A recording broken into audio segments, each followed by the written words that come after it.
Welcome guys to my new video. Next scene में हम देखते हैं जियोंग और गिलखम बातें कर रहे होते हैं। तभी वहाँ से कुछ लोग गुजरते हैं जिन्हें देखकर जियोंग ज़ोर ज़ोर से आवाज़ें लगाने लगती है। गिलखम उसका मुंह बंद करती है और कहती है, क्या कर रही हो, मरवाओगी क्या? ये जियोंग के लिए लड़कियों को ले जा रहे हैं। बट तब तक बहुत देर हो चुकी थी और उन्हें एक सिपाही देख लेता है और उन दोनों को भी पकड़कर कैद कर देते हैं। उस जेल में लगा ताला और वहाँ पर सभी लोगों की ड्रेस देखकर जियोंग समझ जाती है कि वो सच में ही जॉसन एरा में पहुँच गई है। पहले तो वो बहुत अपसेट हो जाती है, बट फिर सोचती है हाथ पे हाथ धरे बैठने से कुछ नहीं होने वाला है और वो खड़ी होकर ज़ोर ज़ोर से चिल्लाने लगती है, मुझे जाने दो, मैं यहाँ से नहीं हूँ, मैं कहीं और से आई हूँ।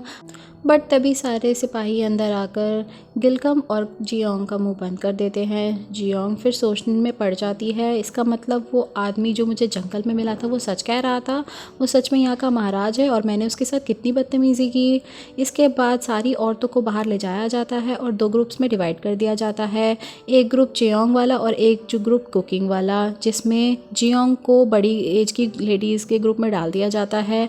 नेक्स्ट बारी गिलखम की थी, वो झूठ बोलती है कि मैं 30 साल की हूँ, लेकिन मिस्टर हान नहीं मानते हैं। वो बोलते हैं तुम तो 17 की लग रही हो, लेकिन फिर भी वो जियोंग के ग्रुप में पहुंच जाती है और वो दोनों बहुत खुश होती है। जियोंग सोचती हैं कहीं हम दोनों ने खुद को बूढ़ा साबित करके अपनी बेइज्जती तो नहीं करवा ली। नेक्स्ट सीन में किचन में जाकर जियोंग देखती है इतना बड़ा किचन तो मैंने पहले कभी नहीं देखा, लेकिन वो मिस्टर हान को बोलती है हम आपके लिए कुकिंग क्यों करें। मिस्टर हान बोलते हैं अगर आज के शाही गेस्ट खाने से खुश हुए तो मैं तुम सबको जाने दूंगा, नहीं तो मैं तुम्हें मार डालूंगा। फिर वो गेस्ट के बारे में बताते हैं कि आज जो आ रहे हैं वो येहन की सौतेली बहन के हस्बैंड और येहन के बचपन के दोस्त सोंगजे है। सोंगजे एक बहुत ही क्रूएल इंसान है जो चेयोन के नाम पर तबाही मचा के रखे हुए है, सबको लूटता है, सारी औरतों को ज़बरदस्ती पकड़ कर ले जाता है और सबसे मुश्किल काम है उसके खाने में सेटिस्फाई करना। वो किसी खाने से खुश नहीं होता, कुछ ना कुछ करके कमी निकाल ही लेता है। फिर जियोंग सभी औरतों के साथ मिलकर एक डिनर प्लान करती है और एक मिड डिश बनाने का डिसाइड करती है। एक सीन में कामुक जू को उसकी सेविका आकर बताती है कि महाराज की अभी तक कोई खोज खबर नहीं मिली है। मिस्टर हांग के गेस्ट उनके घर पहुंच जाते हैं। मिस्टर हांग उनका वेलकम करते हैं, लेकिन सोंगजे पलटकर अपने दो सिपाहियों को कुछ इशारा करता है। इसके बाद अंदर जाकर वो सारी जियोंग के लिए चूज़ की हुई और लड़कियों को चेक करता है, लेकिन उनमें से उसे कोई भी पसंद नहीं आती है। फिर वो बोलता है कि मिस्टर हान अब इसके बदले में हम गवर्नर की पोती यानी आपकी बेटी को लेकर जाएंगे। मिस्टर हान बोलते हैं तुम्हारी हिम्मत कैसे हुई ऐसा बोलने की। तभी डिनर रेडी हो जाता है, सब लोग डिनर के लिए बैठ जाते हैं। डिनर में सिर्फ मीट डिश देखकर सोंगजे गुस्सा हो जाता है और कहता है आपके यहाँ पर भूखमरी है क्या। लेकिन जियोंग बोलती है आप खाना टेस्ट तो करके देखिए, खाना वाकई में बहुत लाजवाब बना है। तभी सोंगजे बोलता है लेकिन मेरी एक कंडीशन है, अगर मुझे खाना पसंद नहीं आया तो मैं अपनी मनपसंद की लड़की यानी कि गवर्नर की पोती को यहाँ से लेकर जाऊँगा। ये सुनकर गवर्नर बहुत ज़्यादा गुस्सा हो जाते हैं। जियोंग बोलती है आप पहले खाना तो टेस्ट कीजिए, मैं बिल्कुल श्योर हूँ आपको ये खाना ज़रूर पसंद आएगा। सोंगजे मन ही मन सोचता है खाना कैसा भी बना हो मुझे तो रिजेक्ट ही करना है, बट जैसे ही वो उस खाने को खाता है सोंगजे उसका पापा एक अलग ही दुनिया में पहुंच जाते हैं। लेकिन फिर भी वो खाना खाकर झूठ बोलता है कि ये तो बहुत ही बकवास डिश है, अब तो मैं ज़रूर गवर्नर की पोती को अपने साथ ले जाऊंगा। गवर्नर ये सुनकर अपनी तलवार निकाल लेते हैं, लेकिन मिस्टर हान उसे रोक लेते हैं कि रुक जाइए पापा, ये सारी गलती जियोंग की है, इसने खाना टेस्टी नहीं बनाया और हमने पहले ही शर्त रखी थी अगर खाना शाही मेहमानों को पसंद नहीं आया तो इसे मैं मार डालूंगा। जैसे ही उसे मारने के लिए ले जा रहे होते हैं तभी वहाँ पर येहन अपने किंग अवतार में पहुँच जाता है।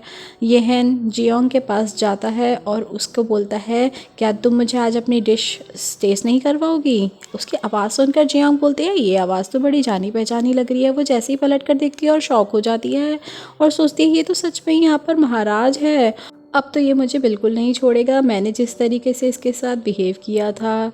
लेकिन जब उस खाने को टेस्ट करने के लिए येहन बैठ जाता है वो पहले जियोंग को बोलता है टेस्ट करने के लिए। जियोंग को खाते ही याद आता है कि इस एरा के राजा को तो खाने का बहुत शौक था। जैसे ही येहन उस खाने को खाकर देखता है वो भी एक अलग ही दुनिया में पहुंच जाता है, उसे खाना बहुत ज़्यादा पसंद आता है और वो जियोंग से उसका इंट्रोडक्शन पूछता है। जियोंग अपना नाम बताती है, येहन बोलता है अच्छा तुम योंग फैमिली से बिलोंग करती हो, लेकिन तुमने लड़की होकर एक बावर्ची बनना क्यों डिसाइड किया? जियोंग बोलती है बस ऐसे ही। येहन उससे पूछता है तुम्हारा हस्बैंड कहाँ है? जियोन बोलती है अभी तक मेरी शादी नहीं हुई है। फिर येहन पूछता है अच्छा तुम्हारी ये यॉन फैमिली है कहाँ पर?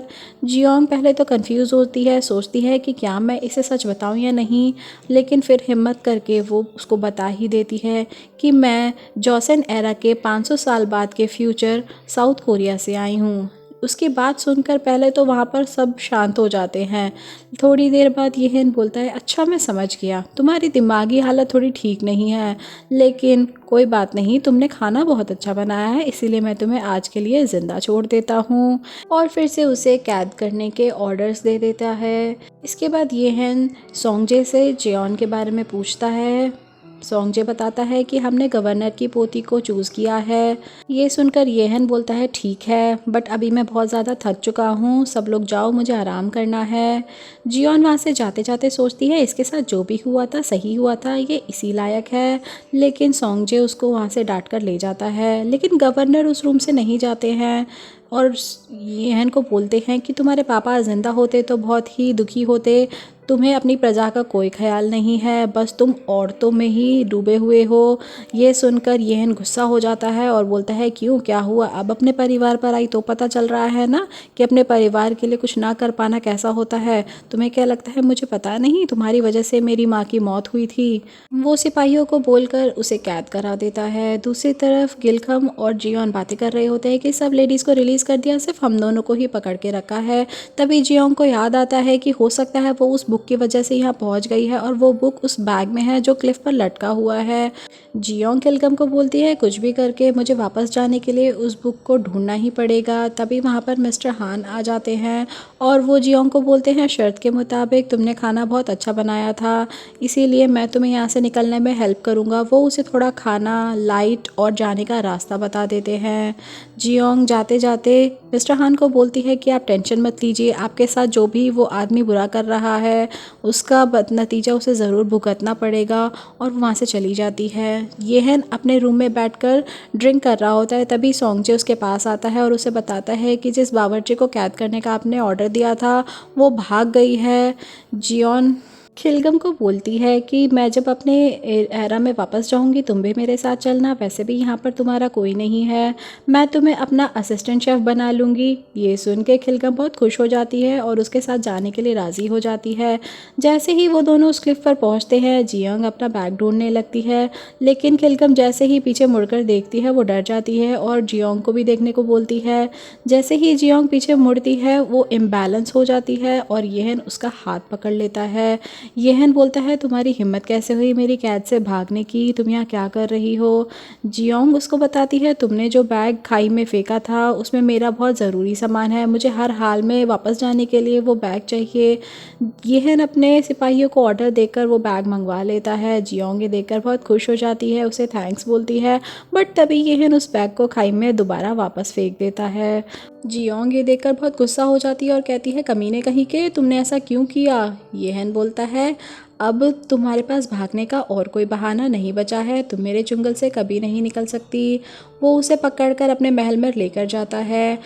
महल में कांग मुकजू सोच रही होती है कि जब जेसन के साथ वो टाइम स्पेंड कर रही थी तभी जेसन ने उसे बताया कि हमारे ही किसी पार्टनर ने इस बार महाराज पर अटैक किया है, लेकिन अभी हम कोई एक्शन नहीं ले सकते क्योंकि ये अभी सही समय नहीं है, सही समय आने पर हम तख्ता पलट कर देंगे।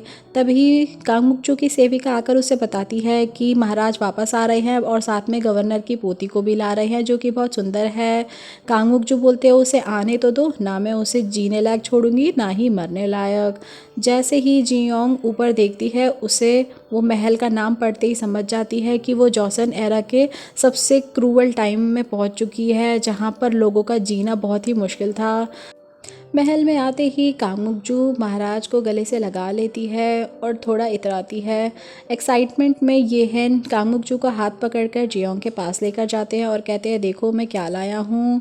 कांग मुकजू बोलती है कि आप पहली बार किसी लड़की को महल में लाए हैं।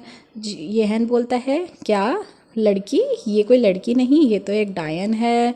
लेकिन कांग मुकजू की जेलसी जियोन अच्छे से फील कर पा रही थी। कांगमुक जो बोलती है इसे आप मेरे साथ रहने दीजिए, मैं इसे सारे तौर तरीके सिखा दूंगी। लेकिन येहन बोलता है नहीं, इसको मैं चायोंग के लिए नहीं लाया हूँ, इसको लाने का मकसद तो कुछ और है। और यहीं पर हमारा ये एपिसोड ख़त्म हो जाता है। अगर आपको मेरी वीडियो एक्सप्लेनेशन पसंद आई हो तो then do like and subscribe. फिर मिलेंगे नेक्स्ट वीडियो के साथ।